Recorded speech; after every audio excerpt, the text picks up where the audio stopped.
Is up, everybody? Meriden Gaming here. We're back in the Elsewhere realm for another episode. This is going to be a quick one. This is just kind of a progress update because I'm basically just been gathering resources for the base over the past week when I was able to play. And yeah, as you can see around the edge there, yep, we got another ring. Actually, two more rings. I hit it one too many times. There we go. So yeah, the way I plan on doing this, as you can see here, this is going to be, I thought about doing some just, I think 16 wide circles, one here and then like two out that direction, you know, kind of curving around. Same thing off all four sides. But honestly, I just didn't like the look of that. I've actually got that in my creative world, so if y'all want to see that, just let me know and I can throw up a picture or something like that in the next episode or just on the YouTube channel. But yeah, I figured, you know what, it looks better being really large rings. So this one is going to be our food plot ring because, of course, the dwarves want to, you know, be self-sustaining. They don't want to have to lean on the other populace of the humans and the elves or whoever else is in this realm. So they're going to have food plots. And basically, you can see from here to there, it's basically 8, whatever you want to call these, farm plots wide. And then underneath, these are waterlogged cobblestone to kind of go with the cobblestone over here, you know, kind of give the same feel. But what I'm going to do is probably break them up into the 4 major crops. So from here all the way around to the side, because in the center of each one of these spots where I'm going to have the bridges coming across, which I'm going to turn this into one of those too, or something similar to it, that's to where it's supported. I may not have the arch, it may just be the portion with the wood coming across. But yeah, I'm going to do, you know, wheat and then potatoes, carrots, and beetroot. I don't know why I want to do beetroot. I've never used beetroot, so I'm like, you know what? Let's go ahead and use that. And then on this next portion is where I'm actually going to build. I thought about doing, you know, small little buildings, small little, you know, cityscape of the dwarves. And I'm like, you know what? That's not what the dwarves would do. The dwarves would somehow manage to figure out how to do a giant flying castle. So yeah, we're going to be doing a giant kind of walled city that goes all the way around, like a stronghold or something like that. And then on the outside of that, we'll have the actual docks and stuff for their airships. And I want to do multiple airships. I want to do like large warships, you know, to help protect from raiders and whatnot.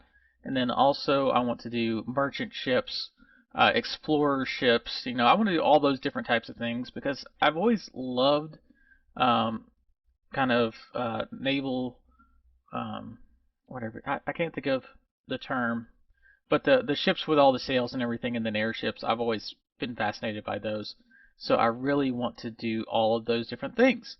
But yeah, as you can see, it's going to be a lot because this is the inside wall, and I'm not entirely sure how big I want to make this or how wide I want to make it.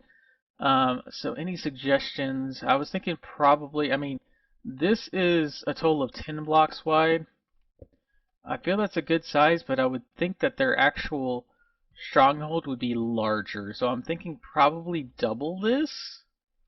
So I'm thinking, yeah, 20 blocks wide is going to be a good starting point. I'll probably do a little bit in creative, like, you know, do just this section right here, because I do want to have like a large doorway for them to walk into. I'm thinking about having this part open and then have, you know, actual, you know, kind of like a portcullis on either side of it, leading into the actual thing, and then you can have the docks on the other side of this, to where, you know, they have access to, you know, bring in the crops and everything, but the actual city would be protected behind the 2 giant portcullises, or however you pronounce that. But anyway, just to kind of give you an idea of scale, let's go ahead and hop off and fly around and look at it. So yeah, you can see it's pretty big. This isn't quite a perfect circle, whereas the other ones I did actually find a website that gave me the Minecraft circle sizes. So yeah, that's what we're going with. But yeah, as you can see, that's one little small portion, but I'm going to continue that all the way around. I ran out of the deep slate, so I'm having to get more deep slate. And then I actually don't have any dirt. Like, that was all the dirt I had because, you know, we were in the caverns. There's not much dirt. It's mostly stone. So I'm going to have to come up with a place to get more dirt. Um, and then, yeah, eventually we'll have to figure out how to do an elevator up to the top. But for right now, I mean, I've got rockets. I've got... Oh, yeah. And if you noticed, yeah, I died. So I'm back in iron armor. Just because I feel like there's something about every time I get full diamond enchanted armor, I die. Every time. So we're just going to go with the elytra and the iron armor. It's good enough for me because I can tend to fight off mobs pretty well. And yeah, I'm not having to replace my armor every single time. I don't know what it is, but yeah. Diamond, die. hmm That's how it goes. And yeah, we're down to one. I've got a Fortune 3 pickaxe. I don't have a Silk Touch yet. Because yeah, the spawners in the caverns don't work anymore. I don't know why, but slimes do spawn now, so it's easier to find slime chunks. So I'm actually going to build a slime farm, although I think someone else was building one, so I may just purchase that off him or um, trade with him for the slimes, because we're going to need quite a bit of pistons, sticky pistons and stuff, because you know me, I really want to get into redstone this week, or this year, or season, I guess, technically. But yeah, anyway, so first things first, we need to build an XP farm, because that's the one thing I don't have, so I can't really enchant stuff all that well. But anyway, that's going to be it for today. Let's go ahead and take another look.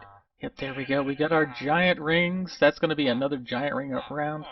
Now, that's going to be interesting, though, because in addition to that, I have to try to figure out how to build a curved wall.